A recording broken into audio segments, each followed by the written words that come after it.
We're sisters, best friends, and authors on a mission to help you stoke your creative fire and live the life of your dreams. We believe that purpose fuels passion and that creativity is your secret weapon for mass construction. There's never been a better time to bless the world with your dream realized. You're listening to The Kate and Abbie Show. What's up, guys? Welcome back to another episode of The Kate and Abbie Show. We're thrilled to have you here.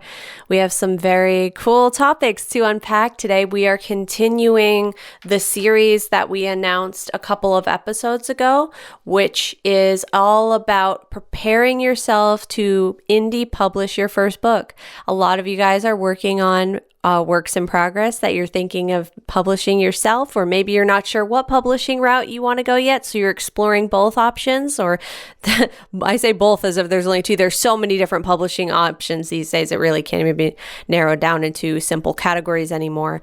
The industry is really shifting rapidly, but we're going to break down our own process for indie publishing. So we want to really take our own experiences, and they're both unique. My experience is unique from Abbie's and vice versa. And we're going to lay out all these details for you guys to learn from, and hopefully it serves you in a positive way. So we're going to get into that. It's an interesting topic for right now because we're both in the midst of publishing books. I am in the midst of publishing Searching for Sparrow, the new book in my series. It's actually a continuation series. If you're watching the video version of this podcast, you'll see me holding up the book right now. This is a continuation series based off of my series, The Blood Race. I actually have a giveaway running for this book right now. This book plus a bunch of really cool goodies, side copies of all my books. You'll see the link to that in the comments. I'll pin the link. Go join the giveaway. I would love to have you be part of that. That ends October 5th, the day that the book comes out. And Abbie is also in the midst of getting a book ready for publishing, which you still haven't really announced that. Have you? Not yet. So it's top secret, but Abbie is in the publishing process too. And we both have a lot of unique experience to bring to the table here that we hope you guys are going to benefit from. First, we want to say thank you to our sponsors, which are you guys. Yes, our patrons, who are amazing, and we get so much support from you guys. We love you guys so much. Thank you for making this show possible. If you get value out of this podcast, go to patreon.com/The Kate and Abbie Show and help us keep this show alive and free of interruptions. So without further ado, let's jump right in. So we're going to talk about how to find the right editor. Highly requested episode here. Start to finish, 5 steps. So we've broken it down a little bit so that you can easily digest this otherwise seemingly overwhelming process. I remember before I had my first work edited, I was overwhelmed by the prospect of how do I even find an editor? How do I find an editor that's going to be the right fit for me? Because you hear a lot of horror stories out there about authors who have found the wrong editor, and it's a terrible experience. We want to avoid having experiences where we're just having our books butchered by someone who doesn't necessarily understand our vision. Thankfully, there are many amazing editors out there for you to work with, and it's all about finding the right editor for you. Step 1 in that process, in my opinion, is to ask writers you know who are published and writing groups that you might be part of for recommendations. This is what I did. I asked a published author for a recommendation for an editor, and I knew a lot about this particular author from following his work, and I asked his advice, and he recommended an editor to me who is my current day editor to this day, and Abbie's editor as well, because she works incredibly well with our vision, with our work. And so I think there's a lot to be said for asking recommendations. Yeah. There are so many writers, so many published authors who are so into giving advice and recommendations if you just reach out to them. Yeah, and a lot of times their editors are, they're open for business, they're looking for business, they're happy to work with new clients and take on new clients. So it's a good thing for everybody all around. You're not imposing on anyone to ask, who is your editor, or who would you recommend for editing my type of work? And I think another thing that is important to remember going into this process is that there's no one-size-fits-all way to find an editor. Sometimes you'll just cross paths with the absolute perfect person for you, and it might not be the format in which we're talking about today and finding an editor, or you might end up seeking out an editor in an online space or group or something like that and finding the perfect person. So be open-minded and be willing to look in different places and find what you're looking for, not based on just, the right person recommended this to me or whatever. But it is great to ask someone else's advice. Right. It's never one size fits all process. Right. And the internet has really blown open the gates of how this is done. So I agree 100%. It may happen in a completely different way. So don't limit yourself. There's lots of different ways. So asking other people, asking published authors and writers for recommendations can be a great way to get started if you're like, I'm not sure where to begin. I'm not sure where to start this process. That's a great way to start the process. Another thing that's super important is to get sample edits. Yeah. That's something I think a lot of writers who have those horror stories of, I lost all this money to this person and they ended up not being a good editor. Most of the time, it's because they didn't ask for a sample edit and they didn't really consider their decision and weigh their options. Not every time, but a lot of times I've heard stories of people who they just blindly trusted somebody and they're like, oh, this person has all the right credentials, or they have the right qualifications, or they just seem like a nice person. They seem like a good editor, and then they end up, not being a good editor. You lose a lot of money. Lots of money later. But that can usually be avoided by getting a sample edit from your editor, and also getting sample edits from other editors and comparing the results is another thing that is helpful if you're not sure, or if you're kind of stuck between a few different people. Figuring out which of these editors personally clicks with me the most, right, and who understands my style the best. Yeah, and a lot of editors, when you're on their websites, most editors will have websites. They talk about usually what sort of work they edit. So that can be a great way to get a feel right away. Like, okay, what is this person, this editor, what do they usually edit? And if they don't do certain genres, sometimes they'll say, I typically don't work on this, this, and this. And so that can give you a good indication of whether or not you should be reaching out to that person, or whether or not they're going to understand what you're trying to communicate in your specific genre or voice. So that's a good way to narrow that down. And yeah, getting sample edits is just completely do that. It's such an important step to understand the editor's voice, because the editor has their own creative flair, and sometimes you'll find something that you're just like, wow, this person gets my voice and their voice complements mine, the way they're working with me and the suggestions they're giving me. They understand what I'm trying to do or not. And it's important to find that out first. And most sample edits will be a couple chapters or X amount of pages. It's usually substantial enough for you to be able to then go through and really get a feel for what their voice is like, what their style is like, and how they're going to work with you. Yeah, and a lot of sample edits are free, which is another bonus. Yeah, exactly. Sometimes, if you want a more extensive excerpt edited, it might be more. You might have to pay something. But a lot of editors offer sample edits for free, which is a great way to kind of try before you buy.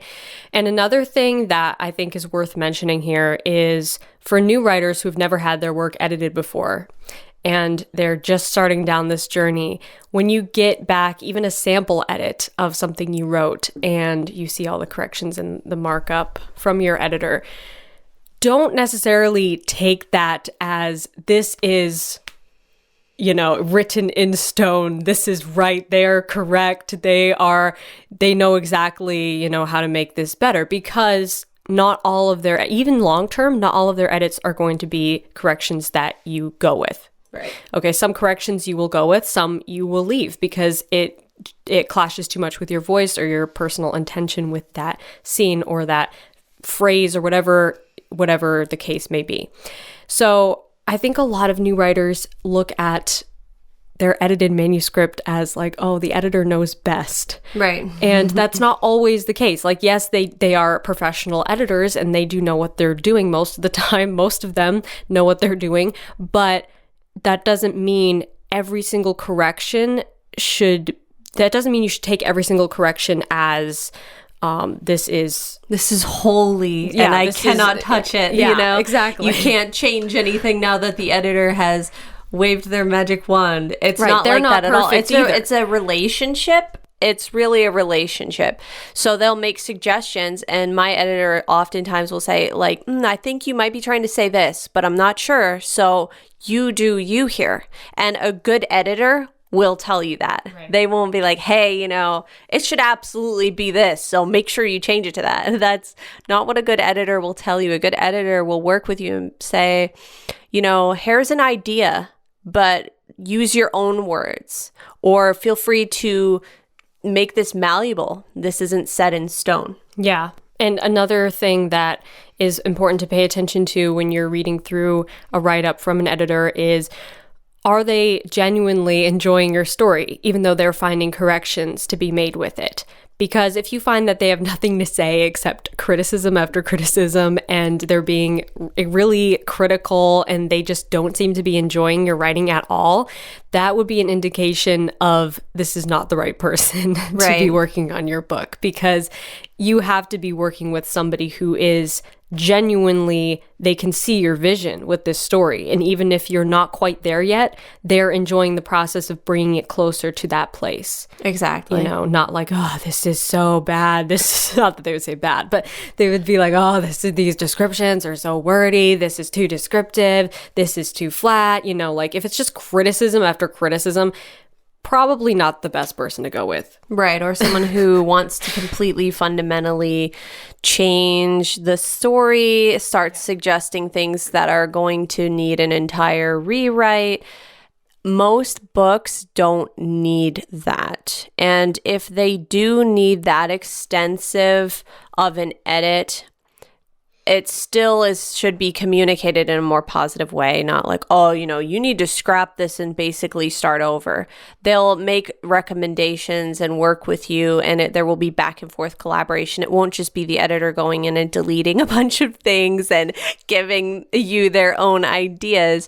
I speak from past experiences with a different editor much, much earlier in my writing journey that was not a good path and ended up not ending well. I didn't even go with that manuscript for my first publish, but it was a bad experience because it was very much one-sided. The editor was sort of making these very obtuse recommendations and going ahead and just changing lots of fundamental things, and a good editor will not do that. So it's important to gauge the experience and really get an understanding of what the editor understands about your vision, because those have to align.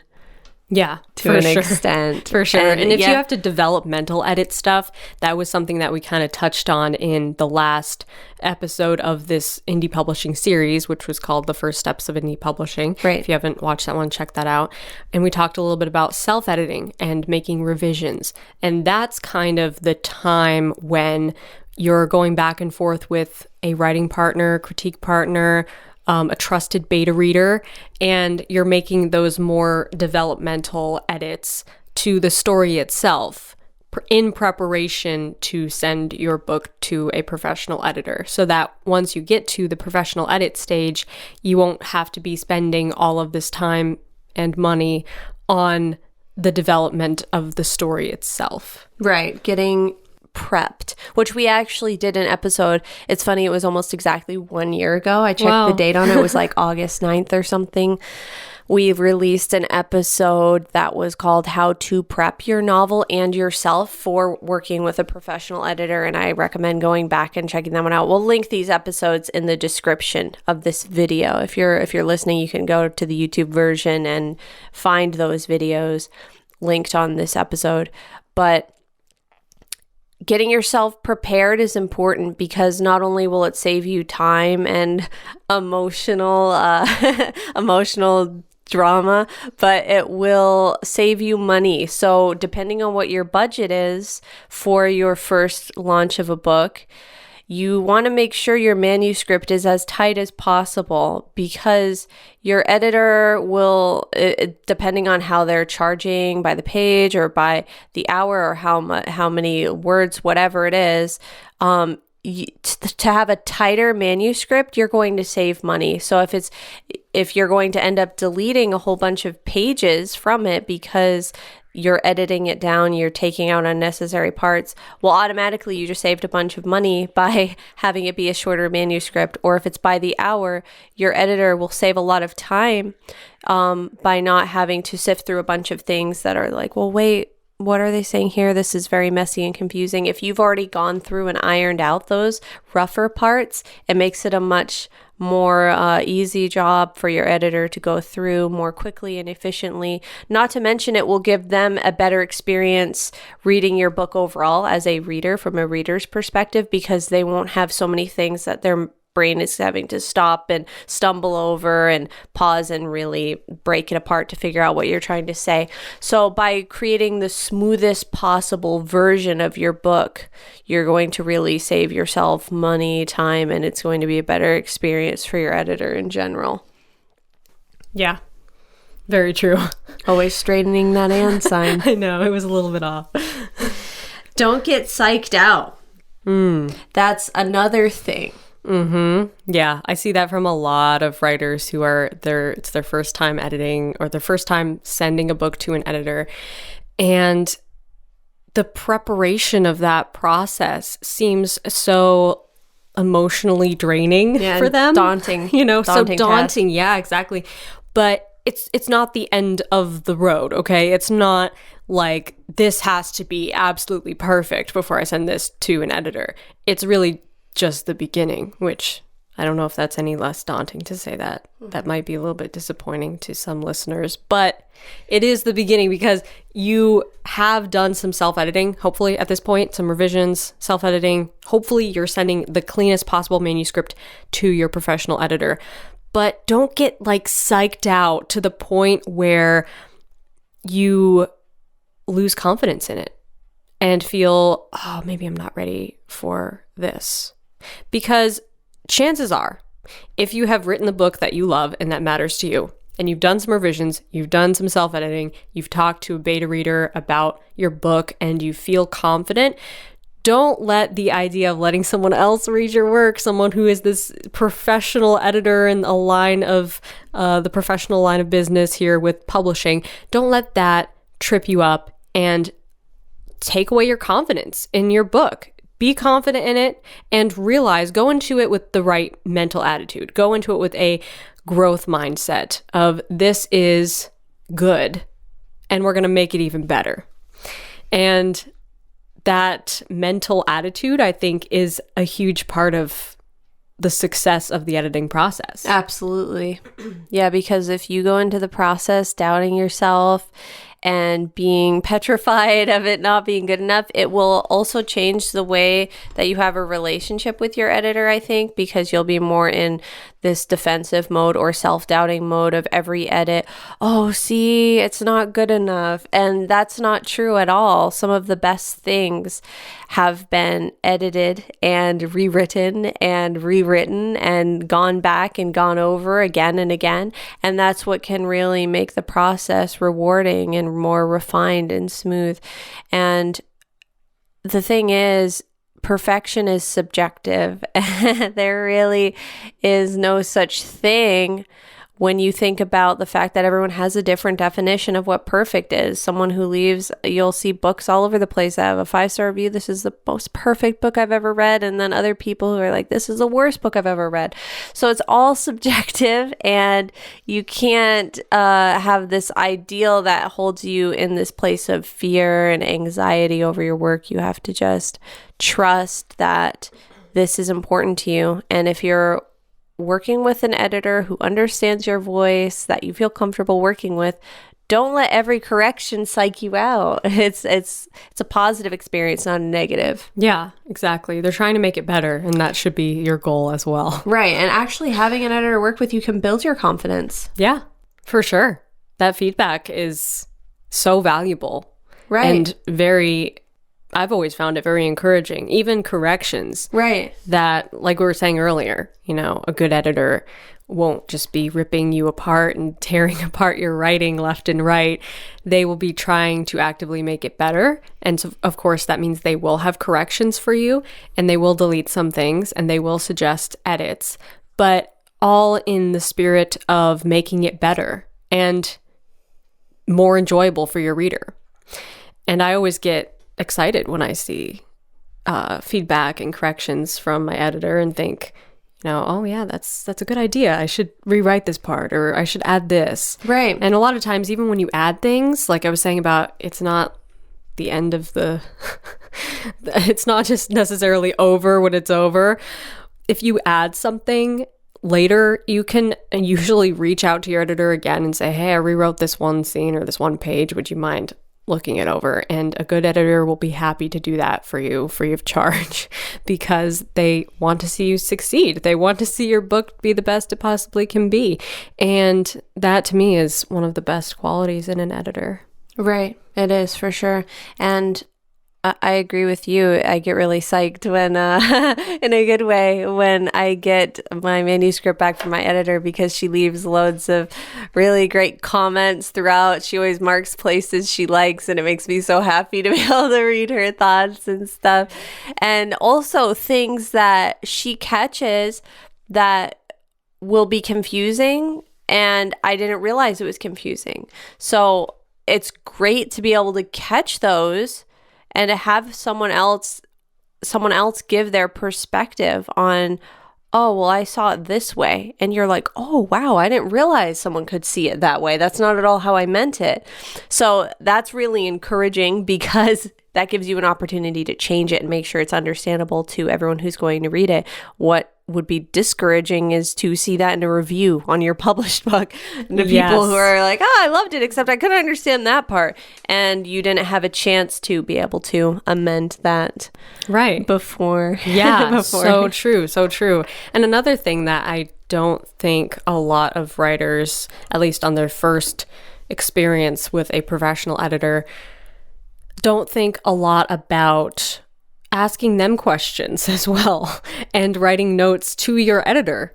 I know you've done that. I've done that as well. If there's a certain part that you're doubting, or even if it's something technical that you are concerned that you left a certain detail, you made some errors with a detail throughout your story, or if it's something deeper that is a more specific question that you're doubting a certain scene or a character development or something like that, don't be afraid to write up a page of notes, or even insert notes within the document. I would recommend probably having a separate document, because a lot of editors like to reformat your manuscript document so that it's easier for them to read and use on their computer. But don't be afraid to write up some notes for them. And if you have a certain area that you're doubting, maybe write a note to them about, hey, I'm not sure about this scene. This felt like it was lacking something. Just keep an eye out and tell me what you think. And calling attention to certain areas that you want your editor to pay closer attention to. That is something that I know every editor appreciates. They definitely would rather have that list of things and that notation before the editing process rather than afterwards, so that they can keep an eye out and do the best job that they possibly can for you. So that's another thing to think about going into that process. It makes it a lot easier for them when you tell them everything up front. Yes. Otherwise, it's kind of like those home improvement shows, like the image I just got in my mind. Like, me and Abbie both enjoy the show Love It or List It, which is about like fixing up houses and whether or not the people will love it or list at the end. And the designer always loves it when halfway through the renovation, they're like, oh, by the way, we wanted this addition on our house. Yeah. Okay, well, now that can't happen because I'm already too deep into it. Mm-hmm. editors feel very similar when you halfway through the edit decide to do something different. So really take time to think about, what areas do I want to improve? Are there any problematic areas? And write those things down for your editor before you head into it, because it's a lot like building a house. Yeah. You're building a story. It has a structure to it. So make sure you're upfront with your editor about the things you want done, and communicate with them a lot during the process. Ask how it's going. A lot of editors will send updates as they go through the manuscript. It is good to have that constant communication, so you don't have things like, oh, I didn't realize you weren't going to do this, or, oh, I forgot to tell you this. It just keeps those gaps closed. It keeps the process tight. Yes. And it's a good way to make sure everything that needs to get done gets done. Yeah. Correctly. Yes, exactly. And a good editor is going to help you through every step of that process. But I think we covered some great ideas for how to find the right editor, how to work with the right editor. Just to recap the 5 steps, we kind of derailed and went into a bunch of really good organic discussion. So I hope you guys were able to take some good notes. Ask writers you know for recommendations. Ask published authors that you admire for recommendations. Ask writing groups. Join writing groups. You can probably even find groups for finding editors. Try first. Get sample edits before you jump right into working with someone. Make sure that they are going to be right for you, that they understand your voice. Make sure they understand your genre and your style. Don't get psyched out. It's not that big of a deal. And make sure that you and your manuscript are both properly prepared for the process so that it goes as smoothly and efficiently as possible. Yes. And for more details on that, check out that other episode that we mentioned about preparing your manuscript for a professional editor. We go more into technical detail in that episode as well, which is linked below if you're on the YouTube version of this podcast. If not, you can check that out on Kate's YouTube channel, which is youtube.com/KAMNs. And thank you again to our amazing sponsors, our patrons who make this show possible. We couldn't do it without you, and we appreciate you so much. So if you get value out of this podcast, go to patreon.com/The Kate and Abbie Show and help us keep it alive and free of interruptions. And remember to check out Kate's new book, which is coming out October 5th. So I'm excited. Go join the giveaway. Linked below. Yes, join the giveaway, pre-order the book. You're going to love it. It's available for pre-order now. It's exciting. So exciting. The paperback is especially beautiful, if I do say so myself. Yes, it is. So. The interior, let me see if I can hold up. The interior is gorgeous. Abbie designed the interior. It's fun. Like the chapter headings. Yes. Gorgeous. The chapter headings are so state of the art, designed by Abbie Emmons. Thank you. Yeah, I really love how they came out. Yeah, it's book such formatting a pretty book. is one of my little side adventures. Along with 50 other things that she does amazingly well. 50 other side adventures. Multi-talented. But yeah, so even if you get the ebook or if you're planning on getting the audiobook, it's going to be an audiobook format. Grab a paperback because it's gorgeous. It wants a home on your bookshelf. Yes, definitely get one of those. And we will see you guys next time. Stay stoked and rock on.